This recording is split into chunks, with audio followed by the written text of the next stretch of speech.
Halo, selamat selamat apa ini? Siang.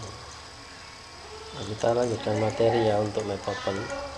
Kemarin bab 1 udah, jadi saya menekankan materi yang sekiranya penting dulu ya. Kalau untuk materi yang tinggal kopas diganti subnya itu nanti bisa bimbingan dengan dosen. Tapi kalau untuk materi yang di sekiranya itu membutuhkan pendalaman yang lebih, ya saya jelaskan itu.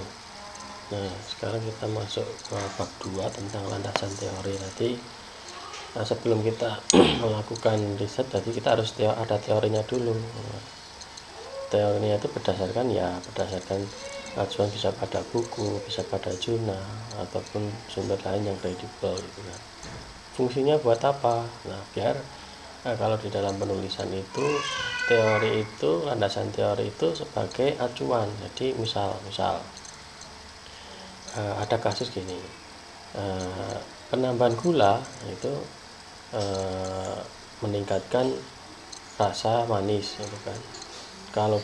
Kalau 1 sendok itu manisnya sedang, 2 sendok itu manis banget, kalau 3 sendok itu sangat manis gitu kan. Nah, itu teorinya kan, ketika ditambahin gula semakin banyak berarti tingkat kemanisan semakin bertambah juga gitu kan. Jangan sampai di dalam penelitian itu ketika teorinya itu mengatakan ditambahin gula semakin banyak, lah kok hasilnya kok semakin pahit gitu kan, atau nggak terlalu manis gitu kan, semakin berkurang atau semakin tawar gitu kan. Jadi itu tidak sesuai dengan teori gitu kan. Ya, itu perlu dievaluasi lagi kenapa seperti itu. Nah, nanti di dalam dunia teknik, terutama teknik mesin yang ini berhubungan dengan, kalau ini seputar tentang material ya, bisa peningkatan kekuatan tarik gitu kan. Kekuatan tarik seperti apa? Nah, kekuatan tarik nanti ya misal penambahan treatment edging atau treatment seperti quenching itu meningkatkan nilai kekerasan seperti itu. Jangan sampai teorinya itu harusnya naik, ini malah turun. Nah, itu jangan sampai seperti itu ya. Ya, bukan berarti suatu keliruan. Mungkin ketika kita melakukan eksperimen kita harus mengulang, mungkin ada sesuatu faktor yang menyebabkan hal itu tidak sesuai dengan teori itu. Nah, di dalam penulisan bab 2 itu ada landasan teori atau tinjauan pustaka. Nah, tinjauan pustaka itu berdasarkan apa sih isinya? Nah, tinjauan pustaka itu berdasarkan penelitian yang udah gitu kan. Di sini ada beberapa pernyataan ya yang dicitasi ini, Nyali, terus De Urso, terus sama Koff et al. Ini gitu kan. Nah, ini menyatakan tentang pengawasan FSSW. Nanti ini tetap cari jurnal nanti ya yang bersinggungan dengan variasi yang kalian akan pilih. Nah, misal kalau secara umum sih FSSW itu apa duluan, nah gitu kan. Habis itu dijelaskan itu variabel itu yang berkaitan seperti apa. Misal si Ragil menyatakan bahwa, ini katakanlah Ragil ya, menyatakan bahwa peningkatan diameter solder itu meningkatkan kekuatan tarik. Nah, si Ragil mengatakan kayak gitu. Nah, kalian bisa menjadikan itu acuan. Jadi ketika kalian itu besok melakukan riset dengan variabel yang sama, itu harusnya ya naik gitu kan. Dan yang lain misal kayak ketebalan spesimen atau dwell time atau kecepatan putar atau yang sebagainya. Nah, ini kalian nanti cari jurnal yang mengacu pada variabel yang akan kalian pilih gitu kan. Kalau milihnya itu tentang dwell time ya cari FSSW tentang dwell time seperti itu.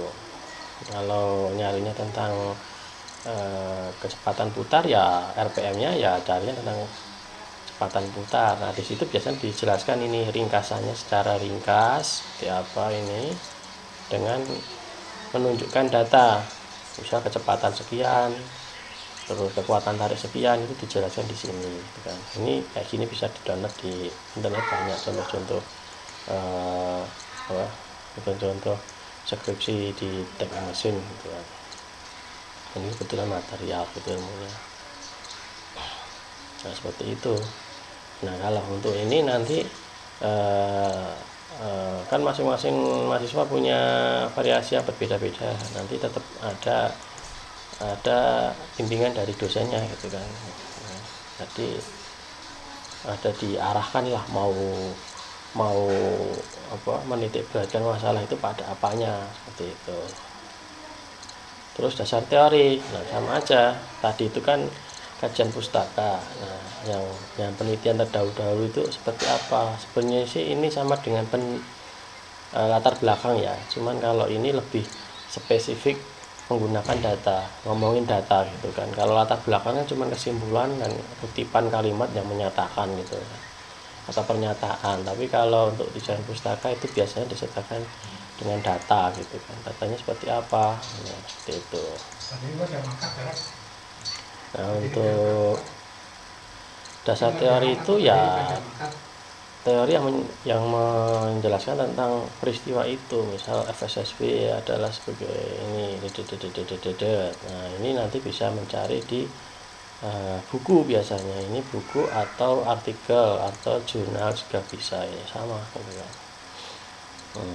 Nanti bisa dipelajari. Nah, prosesnya kayak gini, mekanisme pengelasannya itu gini. Jadi tool itu berputar, terus dia mempenetrasi spesimen menjadi lunak, terus diangkat. Nah mekanismenya itu dijelaskan, cara kerjanya pengelasan FSSW itu dijelaskan di dasar teori. Singkatnya itu kalau kalian mau masak sate ya proses satenya itu dijelaskan, mulai dari memotong ayam, terus membeli ayam, memotong ayam, terus menusuk ayam, terus membakar ayam sampai disajikan ke pembeli gitu kan. Prosesnya dijelaskan seperti itu. Nah terus mekanisme difusi pengelasan ini masuknya mekanisme kenapa kok hal itu bisa terjadi sambungan atau bisa menyambung, itu seperti apa prosesnya gitu kan. Nah ini dicari, nanti ini dicari penyebabnya itu, yaitu tadi bisa berdasarkan artikel, buku atau jurnal gitu kan. Nah ini kebetulan saya punya jurnal punyanya Mahone ya. Mahone ini yang menjelaskan tentang mekanisme sambungannya dari ini, tapi lebih spesifik ke difusinya. Difusi itu kayak percampuran antara dua benda ya. Jadi saling saling mengait gitu loh, mengait, memasuk, mempenetran gitu. Seperti itu. Nanti dicari bukunya yang tentang mekanisme kok bisa pengelasan FSSW itu bisa nyambung itu seperti apa, atau pengelasan las busur listrik itu bisa nyambung itu terjadi karena apa, peristiwanya seperti apa. Nah, dijelaskan. Nah ini penggunaan interlayernya juga dijelaskan gitu kan. Gunanya gue apa sih kok dikai interlayer barang gue apa gitu, gunanya buat apa kok dipakai interlayer buat apa. Kalau nggak dikasih ya bisa nyambung, tapi kok pakai interlayer itu buat apa. Nah, dijelaskan gitu. Nah kalau mekanisme pengangkatan aluminium itu ke bahannya gitu kan. Nah, di situ ada peristiwa banyak banget di sini ya. Ada Greenwich control, terus solid solution. Nah ini bisa dicari nih nanti di mekanisme penguatan aluminium itu, ini sama nggak apa-apa asalkan kalimatnya beda, terus dikasih sumber referensi. Nah, gitu. Terus ini aluminium, karena bahannya aluminium dijelaskan juga aluminium itu jenisnya apa saja, terus spesifikasinya aluminium itu seperti apa, ada seri 1, seri 1 berapa kan ada banyak itu, terus seri 3, seri 4, seri 2, seri 5 ya, sampai sebenarnya seri 8 mungkin ya. Dan di sini kan dipisah menjadi 2, yaitu aluminium heat treatable dan non.